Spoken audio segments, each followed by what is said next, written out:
बीड जिल्ह्यामध्ये मस्का जोगचे सरपंच होते, युवा सरपंच स्वर्गीय संतोष देशमुख यांची निर्घृणपणे म्हणजे हत्या झाली. हत्या झाल्यानंतर त्याची निर्घृण हत्या झाली आणि त्याच्या प्रेताची अवहेलना करण्यात आली.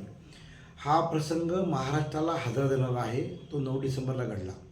यापूर्वी देखील 8 डिसेंबरला कोपर्डीची अशाच पद्धतीने महाराष्ट्राला हादरा घडणारी घटना घडली होती. त्यावेळेला आम्ही मराठा क्रांती मोर्चाच्या माध्यमातून अख्ख्या उभ्या महाराष्ट्रामध्ये मोर्चे काढले, न्यायासाठी मोर्चे काढायला लागले.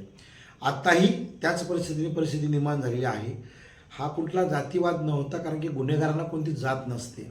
हा एक सामूहिक केलेला कट होता आणि तो संतोष देशमुख हा स्पेसिफिक ह्याच जातीमधला आहे, म्हणून हा केलेला कट हा त्या ठिकाणी निष्पन्न आता होणार आहे. आणि म्हणून ही दुर्दैवी आणि निंदनीय घटनेचा ह्या निषेध आम्ही केलेला आहे. आणि उद्या दिनांक 6 जानेवारी रोजी माझा वाढदिवस आहे आणि मी त्या दिवशी इथल्या उपविभाग अधिकाऱ्याच्या कार्यालयाच्या समोर मी आपलं 1 दिवसाच्या लाक्षणिक उपासनेसाठी बसत आहे. कारण संतोष देशमुख जी हत्या झालेली आहे, अशाच पद्धतीने पुन्हा वारंवार कुणाची हत्या होऊ नये, कोणत्या परिवाराला ही परिस्थिती याच्यावर येऊ नये. त्यात वाल्मिक कराडसारखे गावोगावी तालुक्यामध्ये जे गुंड तयार होत आहेत तसे तयार होऊ नये आणि त्या कायदा आणि सुव्यवस्था वेच याला बसायला पाहिजे. म्हणून हे मी अनोखे आंदोलन करत आहे की माझी जी म्हणजे वाढदिवसाच्या दिवशी मी श्रद्धांजली देत आहे स्वर्गीय संतोष देशमुखांना.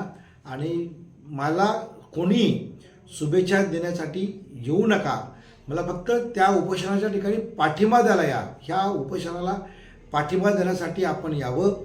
कोणी हार गुच्छे कोणी आणू नये, पण आपण पाठिंबा द्यावा. कारण की ही घटना जी आहे ही महाराष्ट्रामध्ये महाराष्ट्राच्या ज्या सांस्कृतिक वारसाला ह्या महाराष्ट्रामध्ये 18 पगड 12 बलुतेदार समाजाची जी आज ठेवण आहे याला कुठंतरी धक्का देणारी ही बाब घडत आहे. म्हणून स्वर्गीय संतोष देशमुखाला ही अनोखी श्रद्धांजली देण्यासाठी आपण पाचोरा उपविभाग कार्यालयाच्या समोर आपण यावं, अशी मी आपणास विनंती करीत आहे.